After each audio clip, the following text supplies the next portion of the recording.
আল্লাহ যখন যা করে বান্দার ভালোর জন্য করে। হয়তো প্রথমের দিকে আমরা সেটা বুঝতে পারি না, কিন্তু সময়ের পরিক্রমায় যখন বাস্তবতা নিয়ে সামনে আসে, দিন শেষে আমরা বলতে বাধ্য হই আসলেই ওই দিন ওই ঘটনাটা হওয়াতে ভালোই হয়েছে।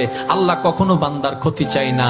আল্লাহ যদি ক্ষতি চাইতেন সকালের নামাজ না পড়ার কারণে কান্না করে দিতে পারতেন, যদি আল্লাহ ক্ষতি চাইতেন দুপুরে নামাজ না পড়ার কারণে ল্যাংড়া করে দিতে পারতেন। আল্লাহ সেটা চান না। আল্লাহ চাই বান্দার সব সময় ভালো। আর মা তো দেখেন জন্ম দেওয়ার কারণে সন্তানে তো অপরাধ করার পরও মা সন্তানের প্রতি কতই ভালোবাসা, কতই মায়া, বাবার কাছ থেকে সন্তানের পিঠকে বাঁচাই ফেলছে, এরকম হাজারো মা আছে ওই মায়ের জন্য।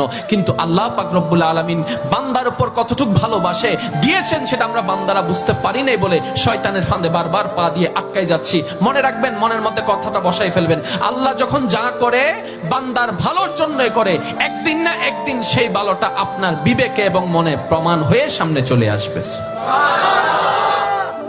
আমি বুঝাতে চাচ্ছি আমাদের সাথে সবচেয়ে কানেকশন কার বেশি ভালো থাকতে হবে, বান্দা হিসেবে আল্লাহর, উম্মত হিসেবে নবী রাহমাতুল্লিল আলামিনের সুন্নাহ।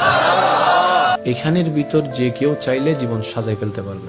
আমি বলছি যে কেউ, anybody, you can do it, not impossible. Because impossible শব্দটাকে যদি একদম ভালো করে গভীরভাবে দেখেন, সেখানের ভিতর আপনি আশ্চর্যভাবে একটা জিনিস দেখবেন।